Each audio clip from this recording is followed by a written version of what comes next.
Here's another quick problem about association and correlation. This is problem 33 from chapter 7 of Bach, Feldman, and DeVoe. They title it Thrills, and it says people responded to a July 24th Discovery Channel poll named the 10 best roller coasters in the U.S., and some of the data that they gathered was the height of the initial drop in feet and the duration of the ride in seconds. This is in 2004. The states are everywhere from Florida through the Midwest to California. 4 of them are in Ohio, and they might actually all be at the same famous amusement park that has a lot of roller coasters. And what we're looking for is there an association, and of what kind and strength, between, here we go, drop and duration. Okay, so first thing to do, of course, is make a scatter plot. Okay, and so I've got the data here.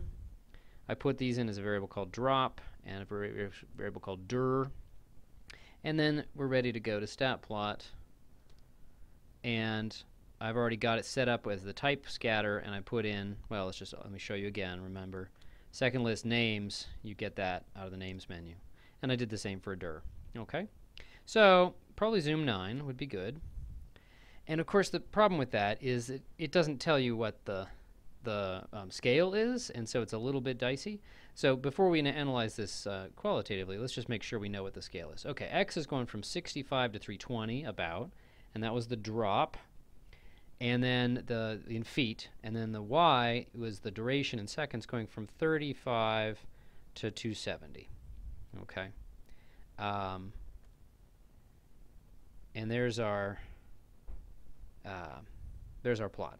Okay, so we can look at this and then try to ask ourselves, do we think there's an association here? What kind is it? Does it look straight? Does it look linear? Are there outliers? And is it a strong association? Well, I'd really say I don't think there's a very convincing association here. It looks maybe like a weak positive association.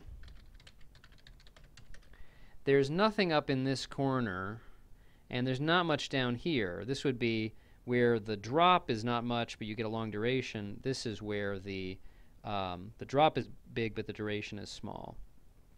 And there's really it's not super clear that there's this, there's not a nice straight line that they're all clustering around. So we can test this with the correlation number, but remember, that's not a guarantee. It can give us kind of a false positive result.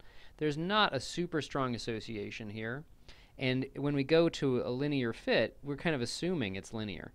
You could maybe say it's straight, and in fact, the book's solution manual says they think it's got a straight association. I don't think it's convincing at all. Not convincing at all that this weak association is linear. I just don't believe it. But let's go ahead and just sort of see what happens with the correlation number and just take it with a big grain of salt. So we can go, let's quit out of here, and then do stat calc 8. And then we just need to do second list and get the names. So here's the drop, and comma, second list names again, the duration. Okay, and so it has an R of 0.35. Okay, so calculator gives R equals 0.35. That's not tiny, but it's not very strong. And so it doesn't look like we've missed something and saying, oh my, there's a really good R value. So I would say there's a very weak and not convincingly linear association between these variables. And that is actually different from what it says in the solutions guide, but I really don't buy that this is some sort of convincing linear association. Anyway, that's a pretty good example of something where there's some real judgment calls to be made.